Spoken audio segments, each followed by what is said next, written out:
Hey there, everyone. My name is Alberto Rodriguez, and this is the fifth Arizona Attorneys Respond program that we are providing you during the COVID-19 pandemic.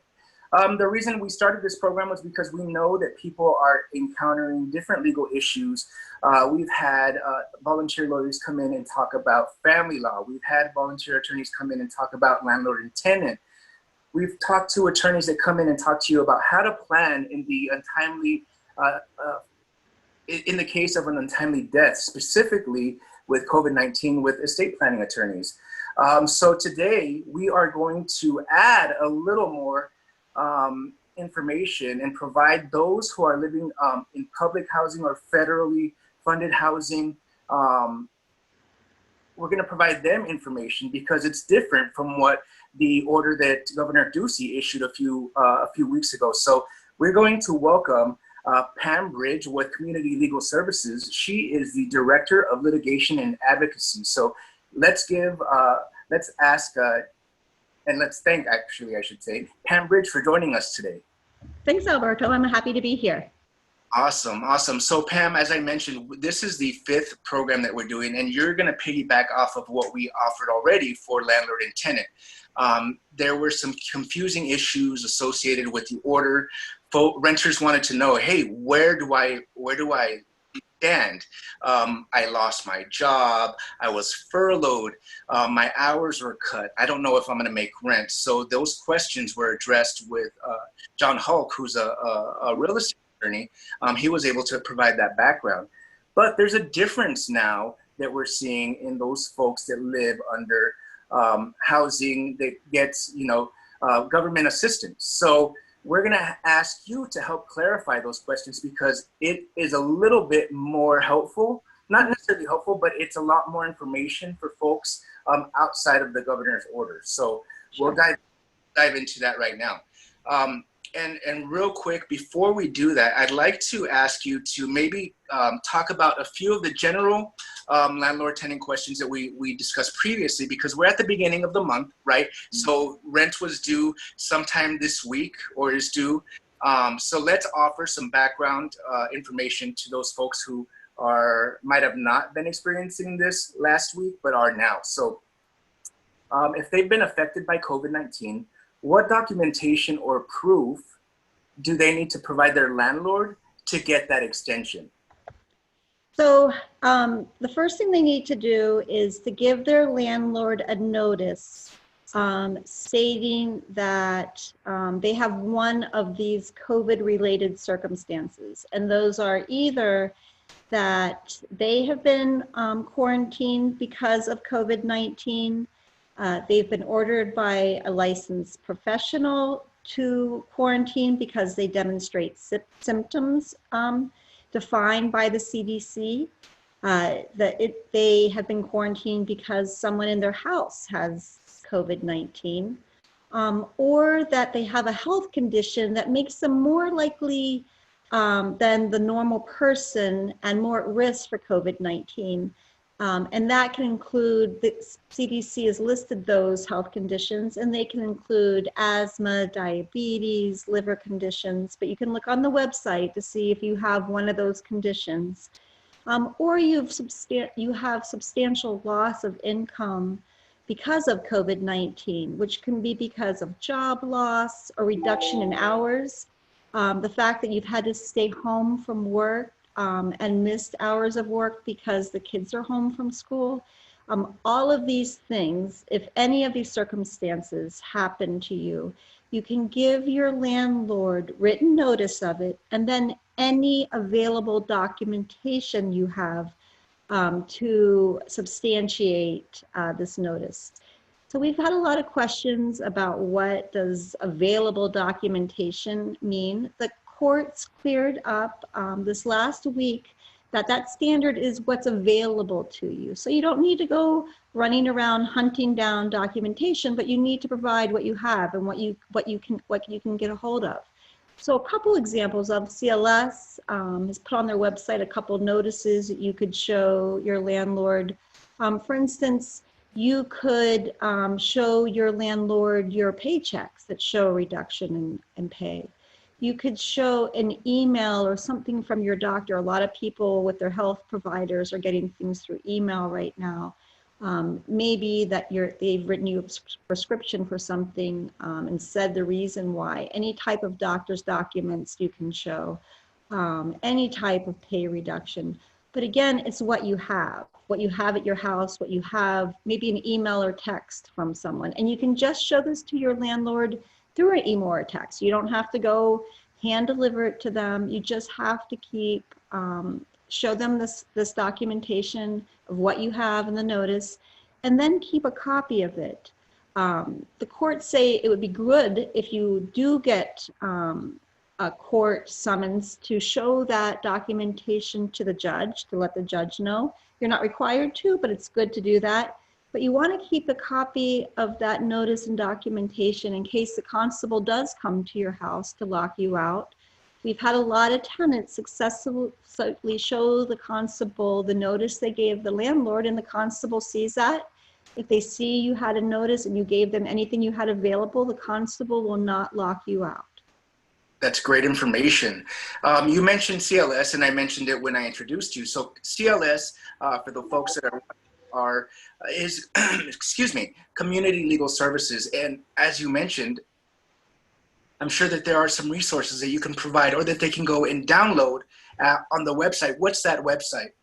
So that's www.clsaz.org. We have copies of sample notices that you can give your landlord in English and Spanish. We also have notices that you could try to give an employer or a health professional to try to get them to sign off that you have one of these qualifying circumstances under the order. So they don't have to divulge too much about your health condition, but your health professional could check that one of these that do exist and sign that document. If they do that for you by email and you keep a copy of it, that would be enough under the order. And we have that, like I said, in English and Spanish on our website.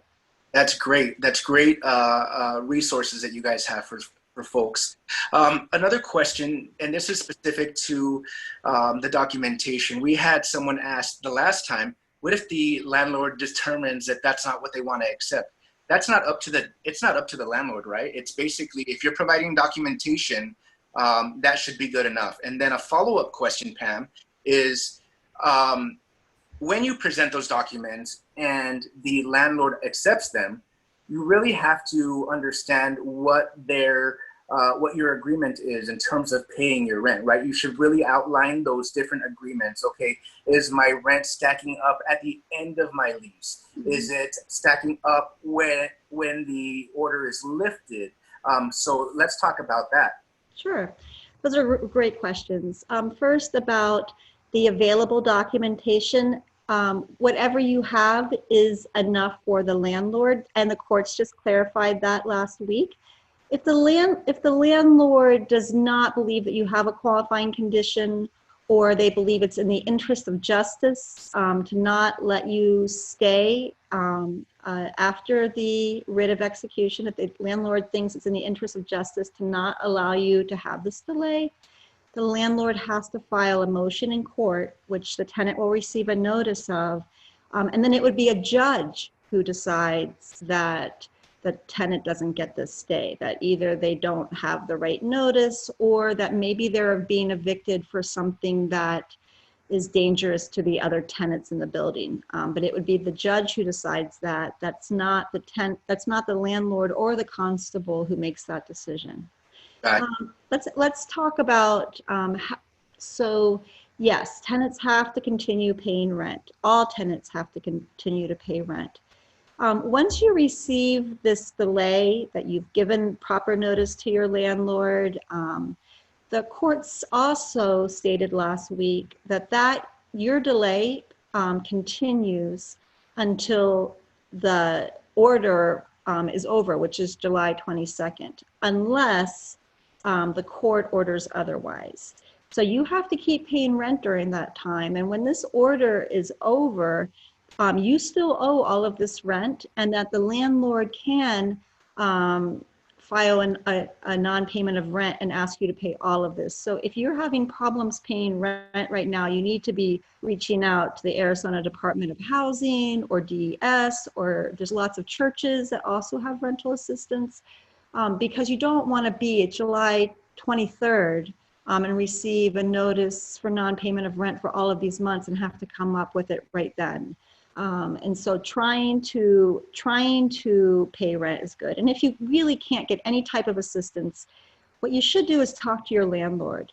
Say, hey, I can't come up with all of it. Can I agree to some type of an installment agreement? Maybe postpone make my lease longer. We're going to agree that I'm going to make more payments for a longer amount of time, and put that agreement in writing. That's key. If the landlord says yes, because the landlords also want rent, they need rent, they want to keep their tenants. And so we've heard of a lot of landlords are agreeing to these written installment agreements right now. Again, that's better than doing nothing, because you don't want to end up at July 22nd and have not talked to your landlord, have nothing in agreement, and now owe all of this rent, because that would be a very hard debt to get out of. Absolutely. So let's recap that, because that was some great information. So there's rental assistance. There are organizations, public housing that they can request, churches that they can request money.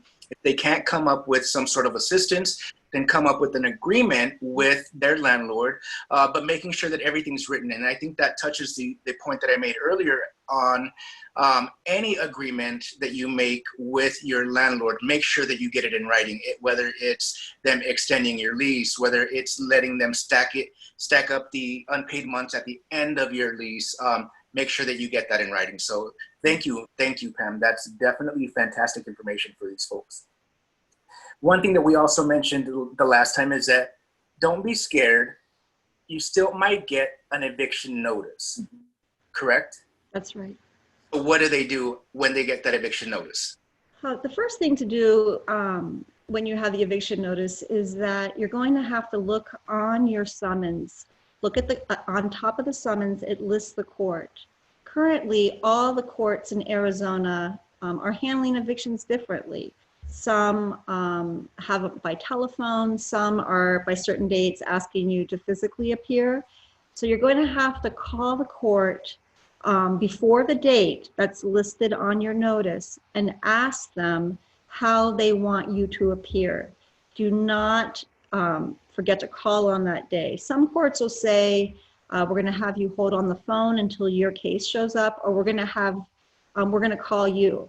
If something happens and they say they're going to call you and you don't hear back at that appointed time, you call. You say, hey, I never got that call, because chances are we've seen a lot of people get defaults that way because something was wrong with the phone. So the courts understand that can happen, but you've got to take the initiative then to call and say, I was on the phone, I know, but you never called me back. They'll have it written down that you did call in. But the key is to call that court. Some are postponing evictions and resetting them for different days. And so you're going to want to make sure that if they do reset your eviction, that you know the date that they're going to do it. Because once they have the hearing, you may win, but if you don't, the court's going to issue a judgment against you. And that judgment will stay on your record until the court dismisses that judgment through the landlord filing something or you appealing it through the court. Having a judgment on your record makes it difficult to find another place. So you really want to try to avoid getting that judgment on your record if you can. Sometimes that means, again, like you talked about, getting something in writing with the landlord that they're going to make an agreement to not get a judgment against you. And so that's really important to try to avoid the judgment. If you do get the judgment, there are lots of options. You might be able to appeal it.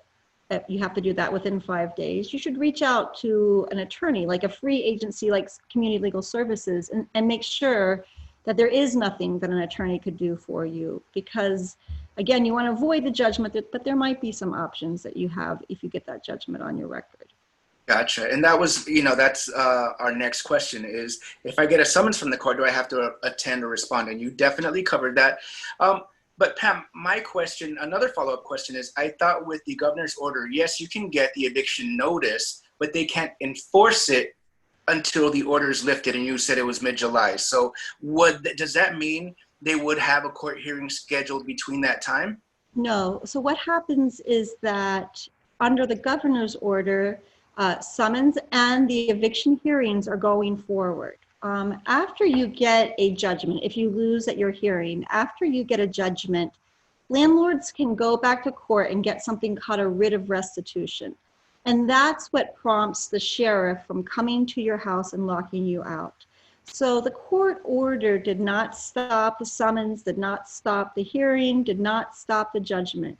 What it did do is it said that if you gave notice of those qualifying conditions that we discussed, the writ will still issue, but that will stop the constable from locking you out.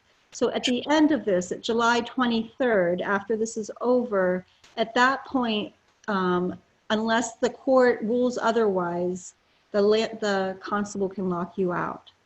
Gotcha. Okay, that makes sense. That makes sense, and I'm glad that we were able to clarify that, because I know that there's a little bit of that confusion. So thank you for that. So, you know, you have the knowledge in terms of providing some tips and some more detailed information for those folks that are living in public housing or assisted housing, federal housing. You know, we need to make sure that we're educating that demographic as well. So I think that what I'm leaning on you for is to provide them with some tips on how to save their home. And real quick, before we dive into that, for anybody that's a renter, if you want to stay in your home, you have to be proactive. I mean, that's really the important key factor here, is that you have to be proactive. You have to be talking to your landlord. If you already received that judgment, you have to be on top of your summons and your hearing dates. So guys, if you want to stay in your home, make sure that you're keeping an eye on emails and letters in the mail to make sure that you are not compromising your living situation. So I just wanted to throw that out there before we now move into the what you mentioned as the CARE Act, I believe. CARES Act. So CARES. That's right. So the CARES Act, we've heard about it because it includes all of these the stimulus checks, a lot of things came under the CARES Act. But a huge part under the CARES Act protects tenants who either participate in a federal subsidized program or live in a property with a federal-backed mortgage. So the CARES Act includes most of the programs, the federal subsidized housing programs, like having a Section 8 voucher, or living in low-income housing tax credit, or Property 202 housing. In Arizona, we also have a lot of USDA housing. In Arizona, this impacts thousands of tenants who live in federal subsidized housing programs, and they can tell that they live in this type of program by looking at their lease.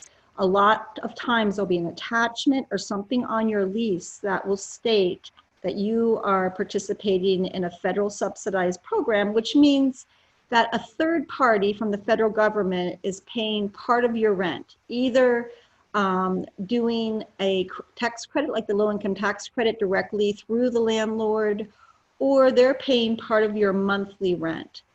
So tenants should look to their lease if they suspect that they are participating in one of these federally subsidized programs. It also applies to tenants who live in properties with federally backed mortgages. A lot of times tenants aren't going to know whether the landlord, what kind of mortgage the landlord has, although federally backed mortgages are 1/2 of the mortgages. So they could ask their landlord this. So for all of these thousands of tenants in Arizona, if you fall under one of these protected tenants under the CARES Act, your landlord, beginning March 27th through July 25th, cannot charge you any late fees. You still have to pay rent, but if you are paying your rent late, they cannot charge you any late fees.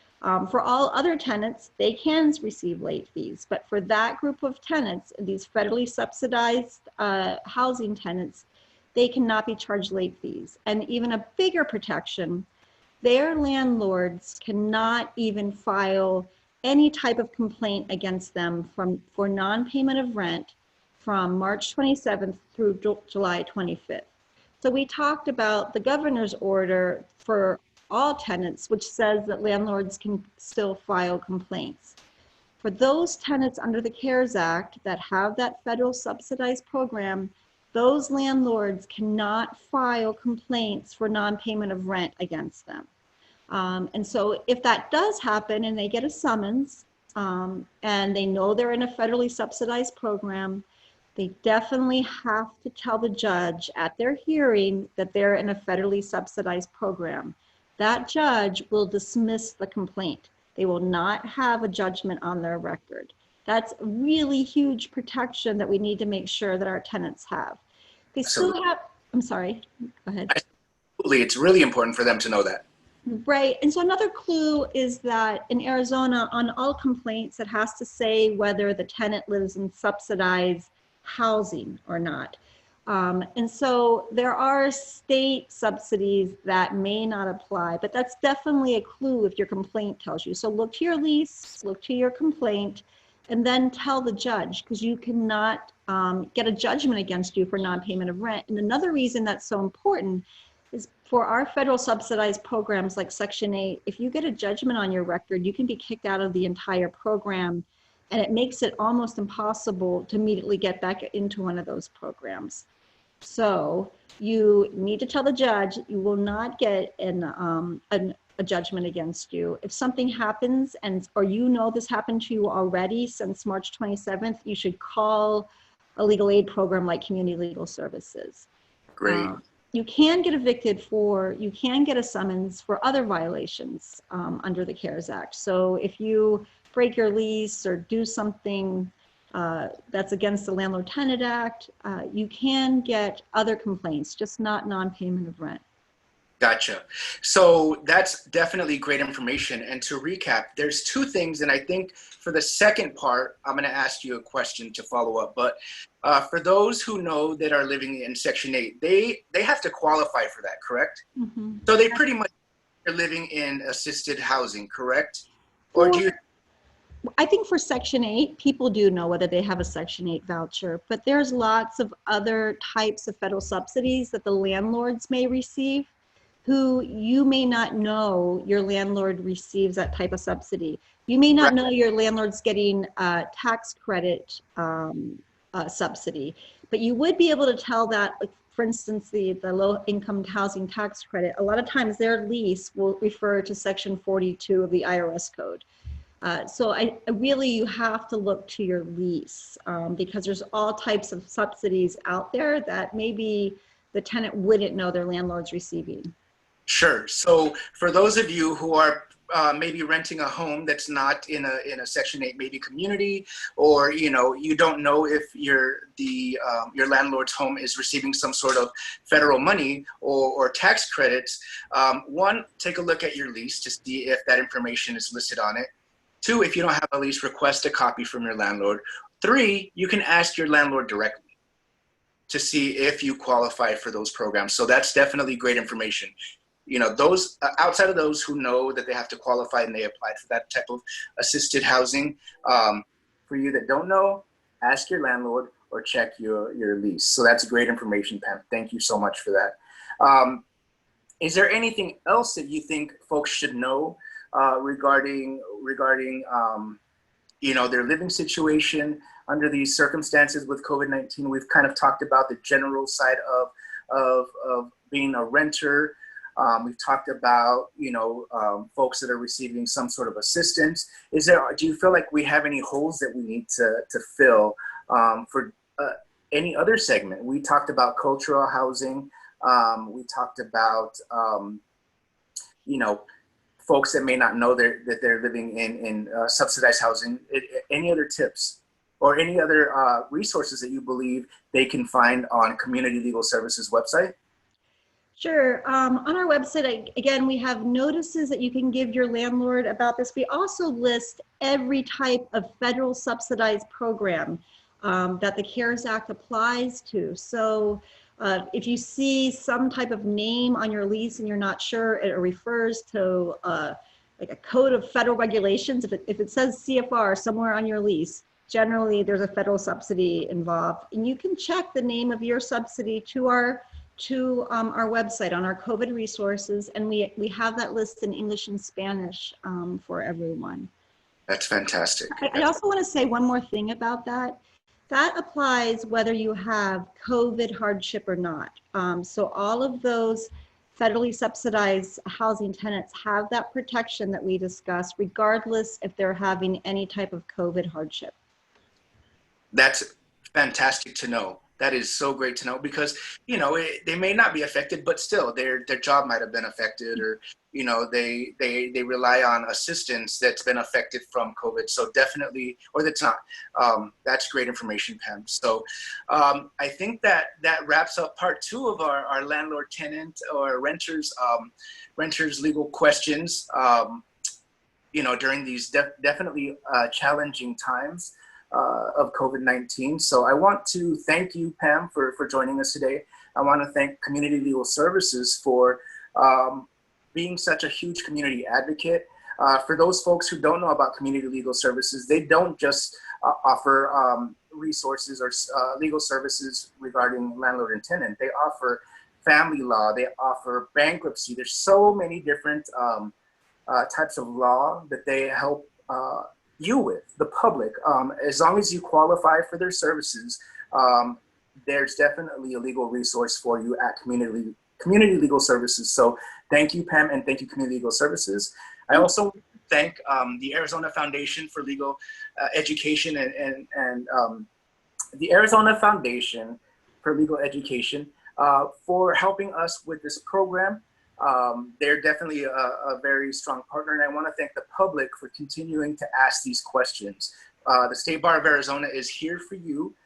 Please inbox us your questions or email carol.rose@staff.azbar.org and ask your questions there. And if we get enough questions, we'll invite another attorney to address them. So thank you so much, Pam, and I'm sure that we're going to have a lot more follow-up questions for you. Great. Thank you, Alberto, for doing this. This is really important.